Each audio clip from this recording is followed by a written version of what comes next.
Tega Industries, in a joint venture with Apollo Funds, is set to acquire Molycorp for over 13,200 crore rupees. Speaking to CNBC-TV18, the management of Tega Industries says that the acquisition will be EPS accretive in the next 2 to around 3 years. JP Morgan raises its target on Eternal to 390 rupees with an overweight rating, expecting quick commerce service Blinkit to sustain higher growth for the longer period of time. The stock is higher by almost 2%. GAIL is also trading with gains of close to around 2% as Nomura issues a buy rating with a target price of 225 rupees a share. They're expecting a one-time boost to the company from the tariff hikes. And we have Aurobindo Pharma that's in focus as well. Our shareholders are cheering that the acquisition of Zentiva looks to be off the cards, and this after the report suggested that private equity firm GTCR is close to a deal to acquire Zentiva. Bagel Projects rises even as HDFC Mutual Fund sells close to around 9 lakh shares in a block deal. HCG, though, sees cuts after CVC sells equity in the company via large trades. Well, hello and welcome to Chartbusters. We are coming to you live from the CNBC-TV18 Motilal Oswal studio. I'm Nigel. With me, it's Vinny. Hey, Vinny, good to see you, Vin. The markets are more or less flattish, but plenty of stocks on the broader markets are doing well. So I think portfolios will actually be feeling pretty good. Absolutely. Hi, Nigel. And it's always good to anchor with you as well. Though the markets are not cheering me coming here today, I think they should also start cheering a bit more the broader end of the markets, like you're saying, right? There's no complaining on that front. Yesterday also that advance decline ratio was more in the favor of advances. Today also similarly, we're seeing that advances is outpacing in terms of the declines. But IT today, bit of that correction because 2-3 days of gains, right? So no complaining on that front as well. Well, that's right. I'll keep an eye out on a few stocks, Vinny. If I look at, OFSs, that's Oracle Financial Services, that one, if I look at the F&O market, actually the open interest is quite high in terms of a built-up. So that's the one I'll keep on my radar because it could probably go into the F&O ban. It doesn't normally happen, but Oracle's one of those stocks that could possibly go into the ban. So we'll keep an eye on that one. But let's get a call on the index. Sachit Anand Utekar of Trade Bulls joins in for a technical. Yes, Sachi, good morning. Good to see you, Vin. On the Nifty, what do you do? Good morning, Nigel. Good morning, Vinny. I think the trend is well intact. In fact, for the Nifty, the floor is now getting elevated towards 24,880. It has been confidently trending above its 5-day exponential moving average. Yes, we are still concealed within yesterday's price action, but the way the RSI is behaving, the way ADX is positioning for a breakout, I wouldn't be surprised if we see this particular rally getting unfolded towards 25,200 to 20 kind of a zone, in the coming week itself. So the bias for the Nifty remains positive. One should continue to build long positions here. From a trading perspective, one can keep a stop loss at 24,880 on closing basis and review their positions once the Nifty starts trending about 25,040 mark. When we look at Nifty Bank as well, I think there is a good convergence of its short-term averages at 54,340. So one can keep a stop loss there and expect a rally towards 54,760 soon. Even here, the data is indicating that the floor is well set here. And on the higher side, we may see an extended rally towards 55,160 in the coming week. Okay. Hi, Sachitanand. Good morning. I just want to take a check in terms of, Sagility as well as Adani Power. They both are buzzing in trade today, but with good volumes as well. If you could check the charts of that for us. Good morning, Vinny. Vinny, the entire group stocks are looking exciting. In fact, Adani Power has completed a breakout from a very prolonged rounding bottom formation. The neckline for the same was placed somewhere close to around 630 mark. And if you look at the way this particular level has been reached, the confidence is very much evident. And I wouldn't be surprised that we see this particular move unfolding towards 740, 760 zone. So I think one should continue holding long positions here. We have already seen some wild swings in the counter. So it's better to keep a stop loss on a closing basis below that 630 mark. On a closing basis, one can accumulate this particular counter and review positions once it starts trending around 730, 740 mark. Okay, all right, Sachi, I wanted to ask you about CPCL, that's Chennai Petro. the stock post their Q1 numbers saw a sharp correction. And the problem was the street was actually bracing for decent numbers. But Q2 could fundamentally be good because the GRMs have gone up. That are unlikely to be a big shutdown. So we'll have to keep an eye on that. But what's the view technically on this stock? Nigel, the price action is evolving well. In fact, we have already seen a very good sustained uptrend since the beginning of this particular year, and we have seen that the stock has also managed to sustain above its 200 weekly exponential moving average support, which is currently placed at around 675. So I think the trend has been very strong, very significant. In fact, on the higher side, we've already seen an uptick today. There are bouts of momentum, and we expect that this particular momentum may continue or may push the prices higher towards 845, 860 kind of a zone. So even from a trading perspective, one can create some fresh long positions, keeping a stop loss at around 726 on closing basis. And also, what are your top picks other than the ones you just spoke about in terms of stocks that you're looking out for? Which are the top picks in today's trading session? Really, Adani Enterprises, in fact, I think, there is a significant price development here. We've already seen the stock, trending near its 50-day exponential moving average, which is placed at around 2380. And the way the data is positioned, I think there could be a breakout soon above that 2400 mark as well. So we are expecting that this particular rally may extend towards 2540 on the higher side. And hence, we are recommending building fresh long positions in Adani Enterprises. One can keep a stop loss at 2355. Our disclosure would be that we have recommended this to our clients as well. And the second stock on our radar is Concor. Even here, if you look at the development, it looks like a classic inverse head and shoulder formation. Before this, the stock was in a very severe downtrend. The RSI started, showing signs of improvement. And today we have seen a confident breakout above the inverse head and shoulder neckline, which is placed somewhere close to around 545 kind of a zone. So I think keeping a stop loss at around 547, even here, some aggressive long positions can be built. We are expecting a price target according to the pattern, which is placed somewhere close to around 596 to be achieved in a few weeks. So these are the two counters that we have also recommended to our clients. Got it. Thanks a lot for that, Sachi. Wishing you a good trading session ahead. Let's turn our attention to our special segment there, where we get a few ideas for profit from Money Control Pro. Neha Dave joins us to help us out with the stock that she's tracking closely. Neha? Today's stock idea is HDFC Bank. The street continues to keep a close eye on two key variables for HDFC Bank, and that is advances growth and net interest margin, both of which were impacted due to the merger. Following the merger, HDFC Bank's credit to deposit ratio had reached a high of 110%. It has improved since then and reduced to 95% thanks to strong deposit growth and slower loan growth. The management has, however, guided that the bank aims to match the industry level loan growth in FY26 and outpace it in FY27. HDFC Bank's net interest margin continues to remain low, and it stood at around 3.35%, significantly lower than the pre-merger level of above 4%. While the margin trajectory remains challenging, HDFC Bank is well positioned to benefit from the improved system level liquidity and softer interest rate cycle. And that is because the bank has a higher share of borrowings in its total funding mix post the merger. The margins will remain under pressure in Q2 FY26, but is likely to get support in the second half of the current fiscal due to phased reduction in CRR set to take effect from October. Moreover, the margins are likely to improve in the medium term as the bank replaces the high-cost market borrowings carried from the merger with low-cost deposits. Overall, the higher loan growth, better margins and stable asset quality will lead to healthy earnings growth for the bank over the next couple of years, which will pave the way for valuation re-rating.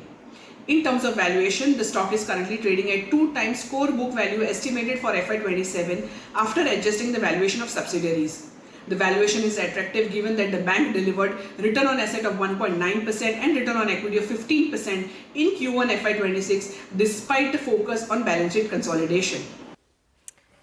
Thank you so much for the update coming in there. But on that note, we're going to slip into a very short break, leaving the Nifty right now at 24,987, very flat. We'll come back, get you more stock-specific action as well as more on the market.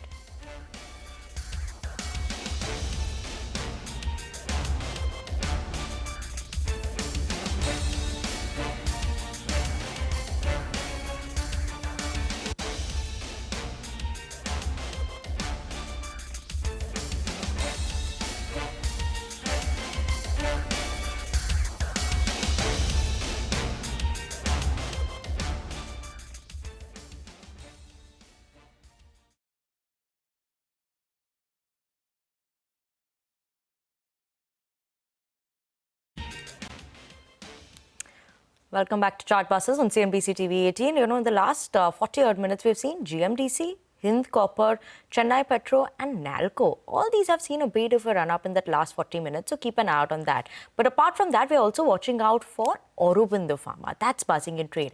Now, what is the reason? Now, what we're seeing is that from Bloomberg, as per the reporting by Bloomberg, GTCR is nearing the deal to buy Zentiva. Aurobindo Pharma was among the leading players to acquire Zentiva. That time, we'd seen that the stock had seen a bit of a fall coming in because investors were concerned that maybe this was a very large acquisition. What would come in terms of the debt of the balance sheet for the company? You know, it could weigh on the company. So investors were concerned on this front. Now, with Bloomberg saying that maybe GTCR has emerged as the likely buyer for Zentiva, that the pressure that we were seeing on the stock, that has come off as well for the company. Now, do not forget, when we spoke to the management also in August, they said that Zentiva, they were still looking and they were in talks for that as well. But they were very mindful of that in terms of investors' outlook. And that is why maybe this decision is something they are coming in and GTCR is among the buyers over there. But on that note, let's move on and shifting focus to the 65th SIAM convention which is underway. My colleague Parikshit spoke to Maruti Suzuki's Partho Banerjee on the GST rate cuts and festive season sales outlook as well. Listen into that conversation. I think this is a very big reform which is happening from 22nd of September. It is not only kickstart the auto industry, but across all other industries also. Everybody is going to benefit and the common man is going to be a big beneficiary. On the top of it, I think the two more things I would like to bring in the knowledge is one, the benefit which was passed on through the income tax by the Honorable Finance Minister. And also I think the RBI Governor has done a very good job in terms of reducing the repo rates. So I think it's a combination now of the GST, then the benefit which is passed on through the income tax, and third is the repo rate. So I think it's going to be a bumper sales in this festival time. All right. So you're expecting a bumper festive season. In terms of how this festive season compares to last year, what kind of a uptick and outlook would you have? First of all, I think you can't compare month to month because last year the Navratra started in the month of October. And this year the Navratra is early, starts in the month of September. So if you compare month on month, it will be a wrong comparison. But my take is this, if you take the span of the festival of the 45 days, starting from Navratra to Diwali, at least there should be a growth of more than 20%. More than 20% growth Yes. you're expecting over last year. Retail I'm talking about. Retails. In terms of the increase in bookings, since the time this GST cut was announced, have you seen a substantial surge in bookings? If you ask me, yes. I think first of all, the inquiries have gone up to the tune of almost 15%. We are seeing a very good surge in the inquiries. And once the inquiries goes up, the booking also starts coming up. Could you give us maybe your order book right now? See, we were having bookings in the beginning of the month to the tune of 1.5 lakhs. And almost every day now, we are getting close to 10,000 bookings. Right. So how many vehicles would you possibly be targeting to deliver during Navratri, if I may ask? I think, Parikshit, our endeavor is to serve the customers. So our channel partners are really working very hard to see to it. But you need to understand one thing, that on 22nd only we can announce the prices. And the invoicing can only happen on 22nd. So our endeavor will be to deliver as many as possible. But getting the finance done, then the insurance and getting it registered in the Vahan and then to deliver vehicles, that part also we are looking into it. Could you give us a sense of the average price cut across? See, in the small cars, it is to the tune of 8.5%. For the petrol vehicles we don't have the diesel vehicle. And in the bigger cars, where the GST has dropped from 45%, including the cess, to 40%, the reduction will be the tune of 3.5%. Right. Overall, for the full year, how do you see Maruti Suzuki completing the year in terms of growth? I can give you an estimate that we feel in the small cars, I think the challenge was the affordability. So thanks to the GST 2.0 reform, we are going to see a surge in the sales of the small cars. We are expecting that. So small cars, we are expecting a growth of at least 10%. And overall industry, we feel earlier the CAGR used to be around 6.9 to 7%. We feel that this reform will again take us back to the industry growth of 6.9 to 7%. Right. I would also like to ask you about the demand sentiment. From the channel checks, from the inquiries that you're getting, how is the demand sentiment right now in rural, urban areas all across the country? Is it a uniform increase that you're seeing? If you ask me, it's now euphoria across the rural also, because fortunately this year the monsoon has been pretty good. You are seeing it. And a good monsoon always results in a good harvest, and that brings in a very positivity in the rural market. So urban is already very upbeat, and we are seeing the rural also, the things are moving in the right direction. Right. Any headwinds that you see in the market or in the economy over the next few months? Right now we are seeing the tailwinds actually. Let's not talk about the headwinds. All right. My final question, sir, would be on your future product launches. How many more product launches in this year? What more can we expect from Maruti stable? And let's not forget, you've launched the Victoris. How do you expect that to contribute to your sales going forward? I think Victoris has got a very good response. I think within the launch of first 48 hours, we got 100 million plus viewers on our social media. That's a very good response. We have never seen it. It's a fantastic product, especially targeted to the Gen Z customers, because we didn't have a product which was targeting to them. And right now the response which we are getting it is amazing. We are going to announce the price of the vehicle before 22nd of September. So I think this is going to be a game changer in that segment. Right. You also have a new electric SUV, which is going to be launched within this fiscal. That has been mentioned earlier. What I would like to ask you, sir, how do you expect SUV sales together to contribute to your overall portfolio? Parikshit, if we see the SUV segment, there is three categories broadly: entry, mid, and the premium SUV. In the entry SUV, we are the market leaders. In mid SUV, there are more than 28 products which we count in. There our fair share was pretty low.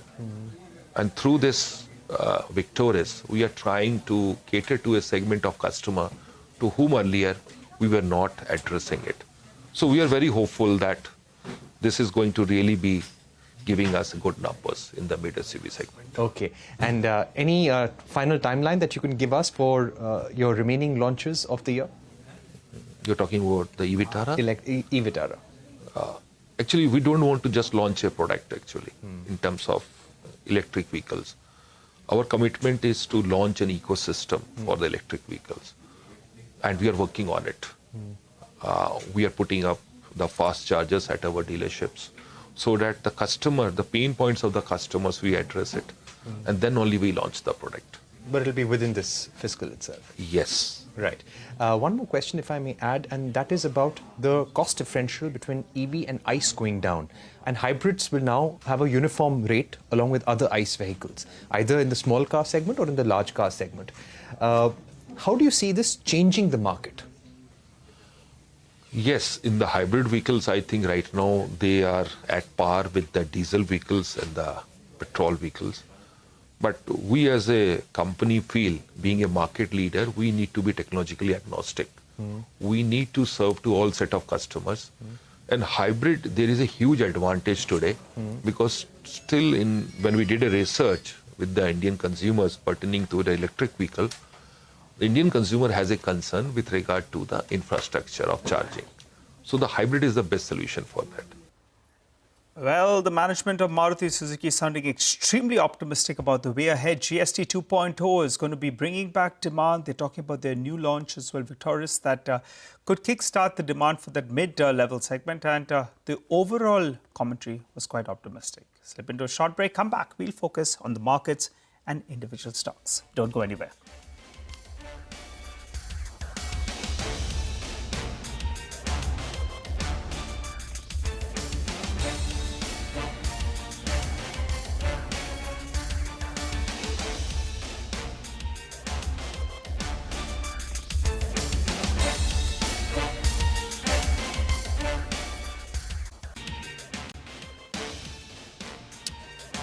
Welcome back. Well, most of the indices are in the green. Vinny is the good luck charm, looks like today, because just take a look at that. All those 4 indices in the green. So we have kept the markets aloof. For the time being, we will wrap up on Chartbusters, but the team of Trading Hour is waiting by. Don't go anywhere.